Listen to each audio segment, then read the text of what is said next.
Okay. Apparently she's not quite ready yet. Let's keep it going I'm then. ready. Can you hear me? Oh, There you are. We got her. Oh, well, it's so great. We didn't see you pop up right away. Laura, great to have you this morning. I wanted to start with this breaking news overnight that it appears, and there you are. You popped up for us. It's so great to see you.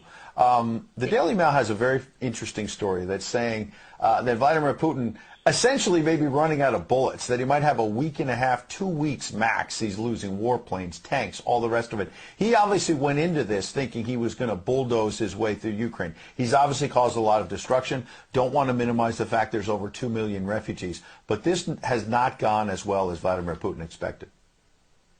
I don't buy it for a second, Ed, I'll be honest with you. I really think that there's so much misinformation. We've never really seen anything like it. I mean, I've been covering wars now for 35 years, and I have never seen people with their nails done in the Ukrainian flag, right? I mean, we're being corralled into this box where we either have to hate Vladimir Putin and believe everything evil that's said about him and love Ukraine, and there's no in between. And that reminds me a lot of you're either, a white supremacist, or you go with the Democrat narrative on everything under the sun. So Vladimir Putin knew exactly what he was doing when he went into Ukraine. The Russian military isn't perfect. They, for example, I've spoken to multiple defense specialists and intelligence specialists from a Defense Intelligence Agency who've studied the Russian military for years. They do have a difficulty mounting complex air operations because they do very little training hours in comparison to, for example, the United States air assets, right, our fighter jet pilots. But Russia is not struggling. What Russia has done from the very beginning has been very strategic. They didn't go straight to Kiev. They went to all those bioweapons laboratories that are scattered all over the country. Some of them they built, so they know where they are. They've known where they are since the Soviet Union, because under the Defense Threat Reduction Program, we went in after the fall of the Soviet Union and supposedly turned those facilities from bioweapons labs into public health labs. Although, these days it's hard to believe anything that our leaders tell us, because they've lied about COVID, they lied about Russia collusion, they lied about the Ukraine impeachment trial, and there's so much more going on in Ukraine that nobody is talking about. You see such dishonesty when it comes to the history of Ukraine. You see dishonesty when it comes to the Azov Battalion, which is funded by the U.S. and NATO. I mean, you can find pictures of them online holding up the NATO flag and the swastika at the same time. Their own emblem contains the black sun of the occult, which was a Nazi SS emblem.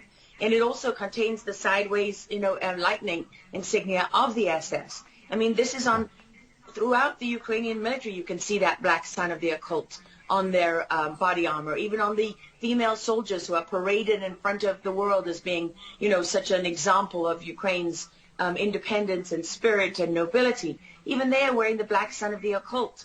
And, the White House wants you to believe, well, this doesn't matter, it's just a small number of troops. It's not true. The Azov Battalion has been murdering its way through eastern Ukraine. Yeah. We don't want to admit this. This was why Crimea voted for independence. This is why Crimea wanted to be with Russia.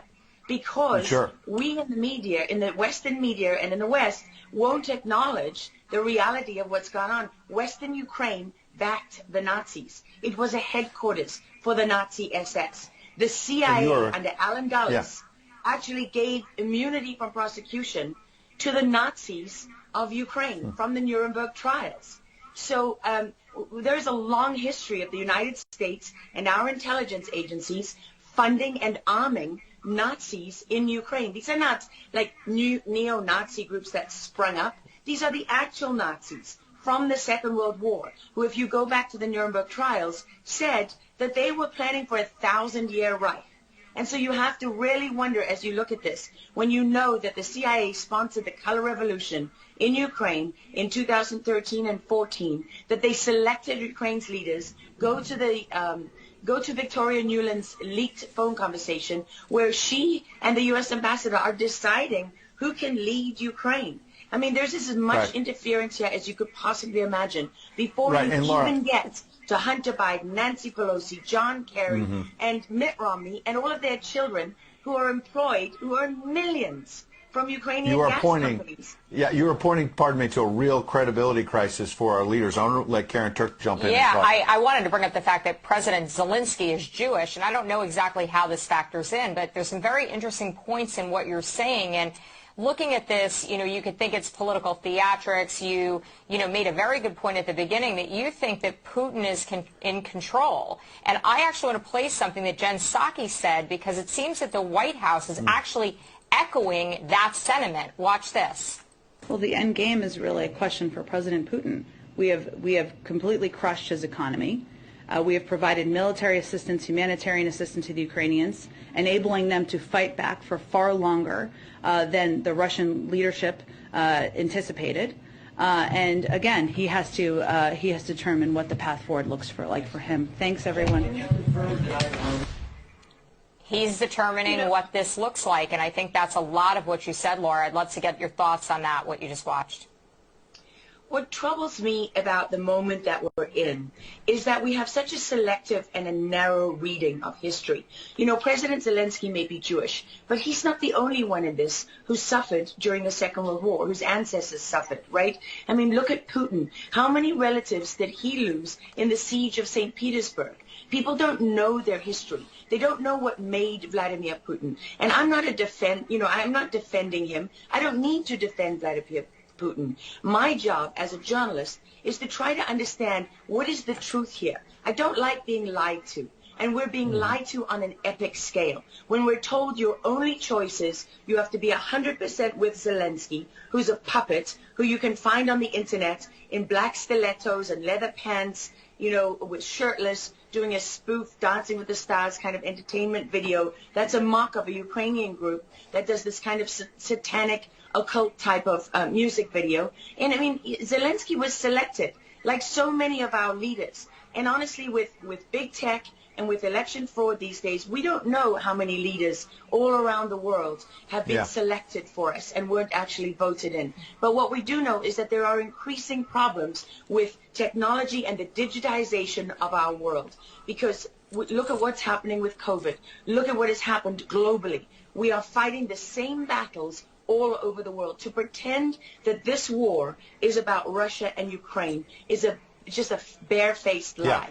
If Putin has been warning for 15 years that he is not going to stand by while the globalists take over the world, build bioweapons facilities and whatever else they're doing in Ukraine, Ukrainian oligarchs. Ukraine has been a center of money laundering for, many of the leaders in this country. For how long? Billions of US dollars have been laundered through Ukraine, and we say nothing about it. These are our tax dollars. I mean, before the impeachment trial, had you ever heard of anyone in the United States, us bringing in foreign governments to the White House for anti-corruption training?